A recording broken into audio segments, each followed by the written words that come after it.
You managed to get a spare cup, eh? Yes. I fled with my cup in Wajir. Mtu alihama. Yes. Alihama naye. Alichukua tu na kutoroka. What would you like? Oh, Dado. He's Kuna watu wengine bado wanakuja. Kindiki ndio huyo.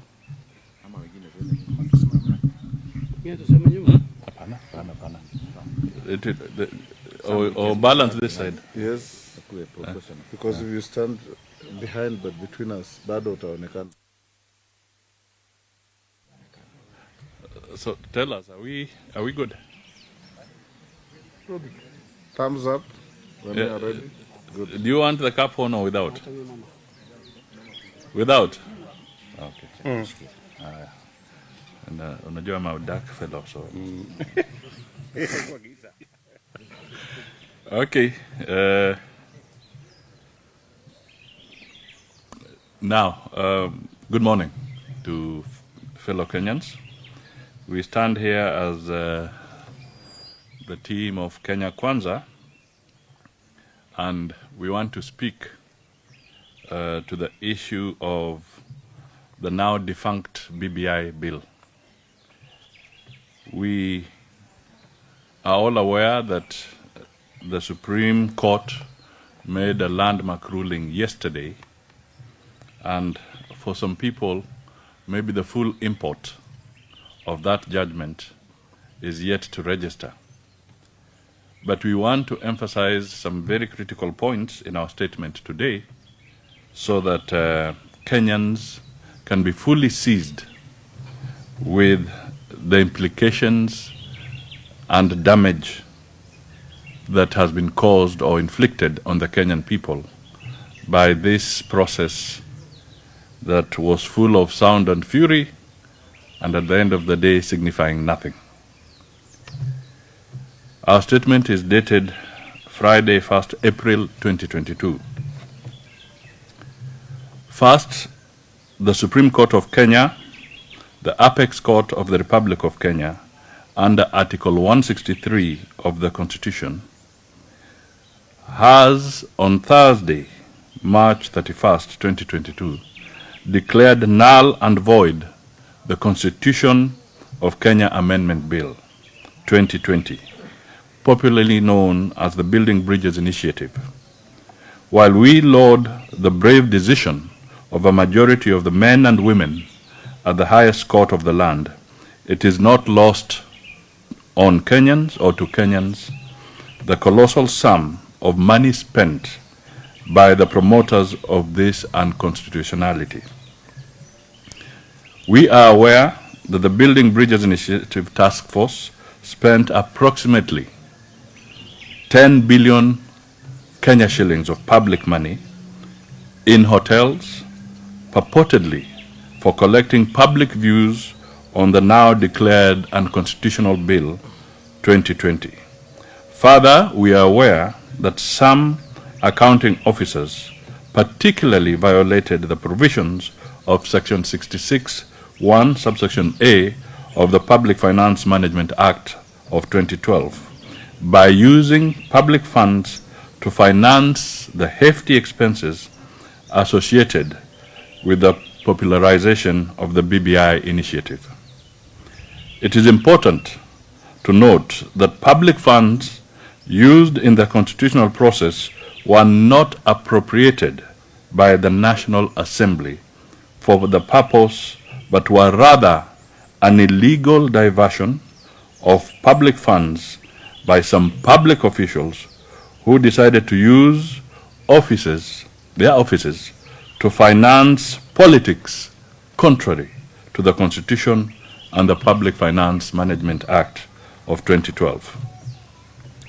We wish to remind the handshake duo and BBI promoters who misused their offices in diverting public funds to the BBI initiative that they are accountable to the public for their illegal decisions and actions as per Article 73(2)(d) of Chapter 6 of the Constitution. Further, Article 226(5) of the Constitution states clearly that if the holder of a public office directs or approves the use of public funds contrary to the law, the person is liable for any loss arising from that use and shall make good the loss, whether the person remains the holder of the office or not. The other key thing is that we want and we are going to call through the legal processes for the audit of the BBI bill. Article 201 of the Constitution on the principles of public finances requires that public money shall be used in a prudent and responsible way. While the Supreme Court has decisively dealt with the unconstitutionality of the BBI circus, the determination of prudence in the use of public funds in the illegality is placed under the ambit of the Auditor General as per Article 229(5) of the Constitution. Section 37 of the Public Audit Act 2015, the Auditor General, upon request by Parliament, is required to conduct forensic audits to establish fraud, corruption, or other financial improprieties. Our members at the National Assembly are moving a motion compelling the Auditor General to undertake a forensic audit on all public funds spent in the illegal process from inception to date. It is now clear the illegality and fraudulent dictation to Kenyans of an illegal process that has cost the Kenyan government huge sums of money, funds that ideally should have been channeled to other urgent needs of Kenyans, is now well manifest in Azimio charades. It is evident that the same arrogance meted upon Kenyans on BBI is well coined in Azimio, where public funds are corruptly and brazenly used to fund Azimio campaign activities. Time has come for change. The said change can only manifest through the ballot. Kenyans must reject the disrespect being advanced to them by those seated in higher offices. We in Kenya Kwanza Alliance reiterate our commitment to stand with the judiciary. We salute the brave women and men who braved the odds of the day and delivered a judgment well coined within the law and more specifically standing with Kenyans. It is important to note that the BBI as crafted would have cost Kenyans an upward of an additional 5.65 billion Kenya shillings annually to implement. We laud the judges for upholding the rule of law and sanctity of the Constitution.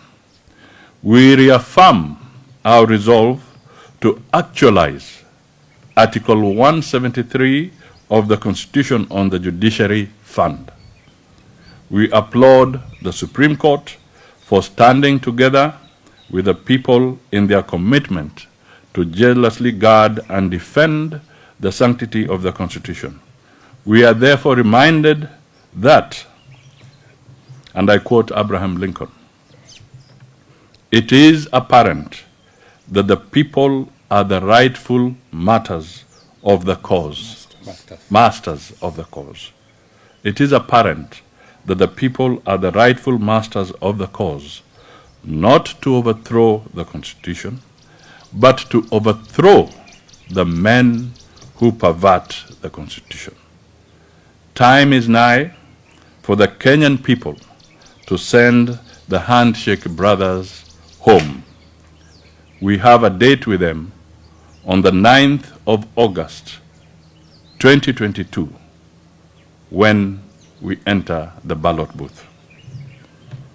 It is clear that the handshake reggae has been stopped, and time for the Kenyan people to be serenaded with the tunes of changing the economy, the tune capsulated in the new dance, the dance to make Kenya a safe haven for all, a just society, and one that each Kenyan has their dignity intact and takes pride in. We in Kenya Kwanza are committed to lead Kenyans to dance the new tune.